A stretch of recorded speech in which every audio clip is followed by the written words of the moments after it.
پۆدکێستە خۆبوونێ گۆتار دکن لەسەر پلاتفۆرمên Spotify, Spreaker, YouTube û SoundCloudê dikarin me bişopînin. Silav godarin podcasta xwe ez Zeynel Bulut bi bernameyek tinem pêşberî wane. Vê bernameya xwe de em ê hefteya pirtûkên zarokan a cîhanê biaxivin bi weşanger Mem Bawer re. Dest pê merheba ji we re. Merhaba serçavara. Mem Bawer xwediyê weşanxaneya Moriyê ye. Morî pirtûkên zarokan yên Kurdî biçap dikin. Belê wekayê me got nehê mijdarê hefteya pirtûkên zarokan a cîhanê ye cara yekemîn di sala 1917 de li Amerîkayê ji aliyê rêveberên pirtûkxaneyan ve ji bo pirtûkan bi zarokan bidin hezkirin û elimandina xwendinê wan bidin pêşxistin hefteyek wiha organîze kirine. Ev hefte di sala 1972 de ji aliyê UNESCO'yê ve hatiye pejrandin û tê pîrozkirin. Ji sala 1917 ve ye ji aliyê weşanxane û pirtûkxaneyan ve bi çalekiyên ciherêng tê pîrozkirin. Li ser hefteya pirtûkên zarokan a cîhanê girîngiya wê û armanca wê tu çi dikare bêj?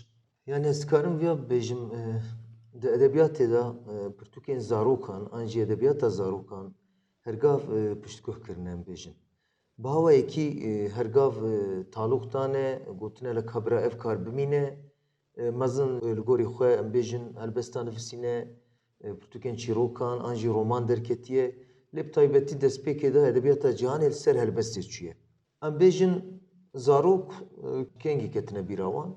Di şevbêrkan de em bêjin çîrokên fabil an jî xeberroşk em bêjin li gorî tiştê li gorî zaroka nivîs jî tune bîye bi wî awayî wek dengbêjiyê bêjin. Em bêjin yan jî dayîk û kesê ku dapîr û bapîr ji zaroka re çîroka gotine bi vî awayî em bêjin rojê wan derbas kirine.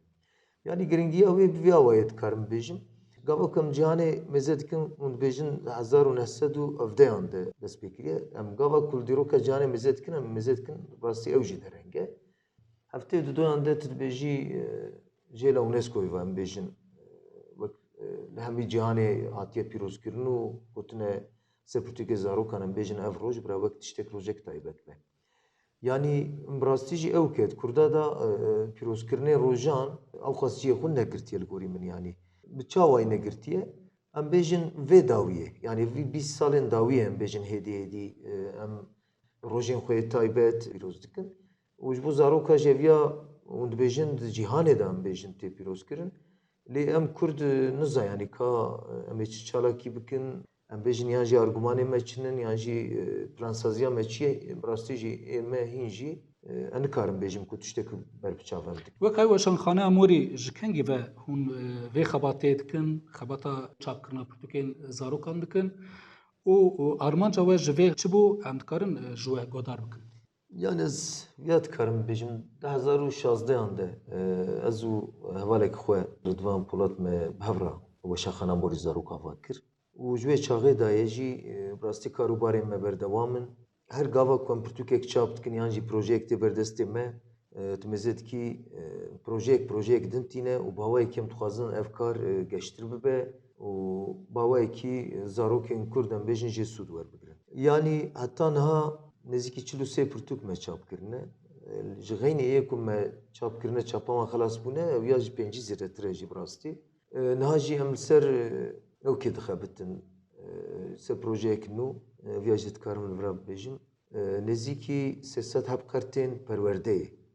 Ana dibêjim ya hergav em tişta ji bîr ve dikin an jî ber çavê me nakeve. Erê me pirtûkê zarokan yên 0-3 salî û 5 salî 6 salî me çap kirin. Dawiyê em bêjin edebiyata nûciwanan jî me him pirtûk me wê kemasiyê dît me çap kirin. û vê dawiyê me zor da wergerê jî em bêjin zimanê wek Almanî, Danî, İngilîzî, Farsî me pirtûkên zarokan çap kirin û bawayekî.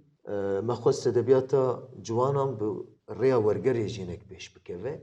Libeli ve davi mekemasiya xujî medît me mezekir erêm van pirtûka çap dikin libelê yên 0-3 salên bêjin yên ku hîn tiştek nizane hîn hemêza dayika xwe ye pêdiviya wan zaroka jî perwerdê heye wek flash kart dibêjin bi îngilîzî an jî kartên perwerdeyê dibêjin nêzîkî 300 heb me wêneyê wan bi taybetî daxîz kirin ev bû nêzîkî salekê em sir dixebitin bi rastî jî hema ber bi xelasbûnê vaye kurmancî zazakî û soranî bi sê zaravayên me wan flash kartan İnşallah bu kutikek xweş û werin hember zarokan û kêrî dê û bavan werin. Zarokê Kurd çi qasî ji xwendinê hez dikin û taybetî ji pirtûkên Kurdî wekayê weşan gerekî em bêjin çavderî we divê hele divê hebe. Ya rastî hezkirina pirtûkên zarokan ji hêla zarokan ve bi malbatê vekirêdayî ye. Malbatên ku pirtûk nexwînin dayîkek yan jî bavek li hember zarokê xwe li cem wî pirtûkek negire destê xwe nexwîne mafî wî tune li gorî me ku bêje a qîza man jî layê min zarokê xwe ra bêje hade pirtûk bixwîne darê zorê nabe ev. Gotinek kurmanciyê heye hêla me dibêjin. Divê mezin reqisî piçûk hewîsî. Hewsandin wek hînbûnî yan jî fêrbûnî tê bikaranî. Mana wî ew e mezin çi bike zarok em bêjin bi çavên xwe bi dîtina xwe mezinê xwe dişopîne li gorî wîya ew jî jiyana xwe baweyekî saz dike. Yanî di malbata de tenê vê van salên dawî em bêjin. Kesên xwenda em mamoste biye em bêjin yan jî parêzer e yan jî malbatek yan jî bi karûbarek dinê e lê xwexestiye ku em bêjin nû zewcî û zarokek çêbiye êdî berê tune bû em bêjin pirtûkê zaroka jî hene niha em bêjin berê ji tenê ji bo xwe disend hin kesin malbat wisa çêbûne niha dibêje ji bo taybetî ji bo zarokê xwe jî ez bixwînim heta ew bi xwe dixwîne ji wan re zarokê xwe re bi vî awayek çandek çêbiye hêdî van salên dawî di malbatên xwendayî da hêdî ew çand û kultur çêdibe wekî din yanî beriya wî merin nikare bêje ku çandek pirtûkên zaroka hebû heta pirtûk tune bûn em bêjin qasî 20 sal berê pirtûkên zaroka tune bû yani. Bandora malbatan bi taybetî jî li ser xwendina zaroka pêşketira xwendina zarokan hezkirina zarokan ji pirtûkan çi qasî ye?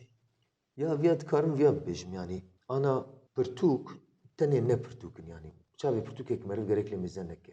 Di nav pirtûkê da sentaksa ziman heye, pedagojî heye, hezkirin heye, rûmet dayîn heye û tiştê ku bi jiyanê ve têkîldar hezkirina xwezayê heye. Malbat eger bi vî awayî bi rêya pirtûka bi şêwan jî hene. Em bêjin di destpêkê de eger ku pirtûka nede hezkirin ji xwe vê dawiyê nikare bide hezkir. Her tişt bi destpêkê dest pê dike. Yanî ew xwendina pirtûkê jî heta gorî lêkolîna em bêjin eger dayîkek eger bavekî ji zarokê xwe ra wexta razanê em bêjin pirtûkek gava ku bixwîne dibe kî bixwîne em bêjin tenê dê dixwîne bav naxwîne. Dibe gava ku zarok mezin dibe têkiliya wî ya xwendinê têkiliya wî ya siberojê jî diyar dike. Kî jera pirtûk xwend dibe bêtir têkiliya wî pê re baş dibe. Yani evana tiştê berbiçav. Xwendina pirtûka di nava Kurdan de li gorî pêwîstiya şert û mercên jiyanî li gorî pêwîstiya civaka Kurd di rêza çendemîn de li gorî tê.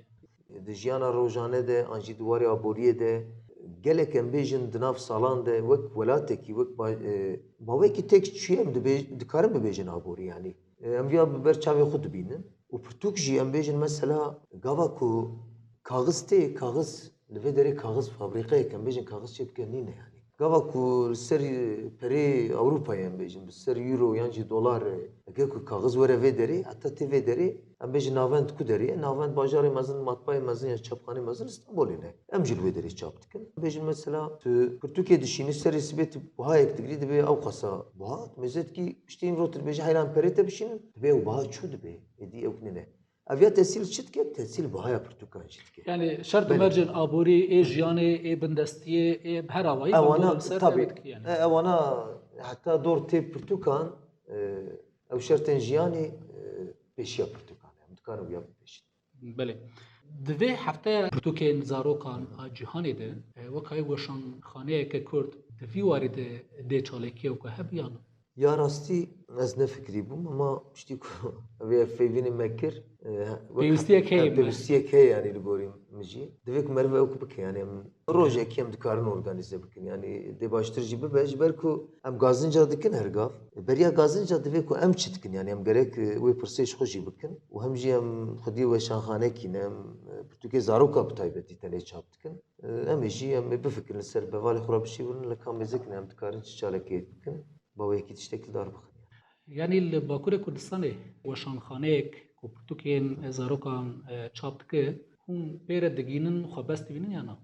براستی جی تعده زحمتی یعنی یه مجی آراستی هم دخوازن یعنی هم دخوازن وشان خانه گاوا پرتوکک زارو کجیلا وشان خانه کدیم و درد که هم پی کیف خوش تبن هم دوجین باری محبی سفکتر بو لی مخابن وکی وشان خانه هم تنینه و گاوا کو کماسیک جم دبینن هم مجبورن شیخ و به کماسیه بوستینن یا نهاتیه کرن آنجا هاتبه کرن جی باوی که آماتوری هم بیجن هاتیه کرن آماتوری نابیدی آماتوری نکاری می براستی جی هم دخوازن هم تشته کارک بکن کو یین کو پاش مده هاتن هم بیجن سپروژه دا بیجن والله اف خبات خوشه هم جویا خوشتر بکن آرمان جامعه اوه و براستی جی هم جی تنه تیره ناکن یعنی از ویات کارم ببیجم دلکی راحت جبر کو درفت ما دیارنم بیجن و مکیماسیا خودیت مگو هم بلکی دواره دیجیتالی دا هم هرن تنی پرتوکنا دواره دوبلاژ دا بیجن تکنیک دا کامپیوتری دا بخیر سپروژه دا ان شاء الله بخباتک خوشتر وقت دیجیتال هم درکه بنم بروه ji bo zarokan û di heman demê de ji bona malbatan li ser xwendina pirtûkên Kurdî bang an jî gotinek we hebe dê çi be? Ya dikarim ya bibêjim yani zarok ji bo zarokan me çi bibêjim meriv ji bo malbata bêje a rastî çêtir e yani ji ber ku zarok di hin tişta da bîrewar nin em bêjin yani dêw bav gerek ji dêrva wan ve heta em reketa temenekî bifikirin. Yani zarok eş ku zanibe yani dêw bav neçe nebêje yeme jî wisa bû yani hevalek me yê ku em bêjin warê pirtûka da şareza bû digo ev pirtûk min xwendiye xweştir e pêşniyazê we dikim ev ya çêtir be warê dîrokê da ev baş e warê edebiyatê da a cîhanê da ev baş e helbestê da ev çîrokê da ev baweyekî bi min malbat gerek ji zarokara baweyekî rêyekî nîşan bidin bi zaroka nabe hêdî hêdî gava ku em bêjin malbat rêyek ji zarokara nîşan da em bêjin ew pirtûkan bi wan da hezkirin êdî di warê edebiyatê da hişmendiyek zarok jî ji ber xwe çê bibe ya divê baweriyê de Belê gelek spas birêz men bawer. Belê godarên hêja em gêştin daya vê bernameya xwe mijara bernameya me li ser hefteya pirtûkên zarokan ya cîhanê bû û mêvanê bernameya me jî men bawer yek ji xwediyê weşanxaneya Morî bû. Em bi hev re rewşa hezkirina zarokan hat ser pirtûkan û tevetî jî pirtûkên Kurdî em nirxand. Heta bernameyekê din ev dem û hemû demê xweş bin bi xatirê we.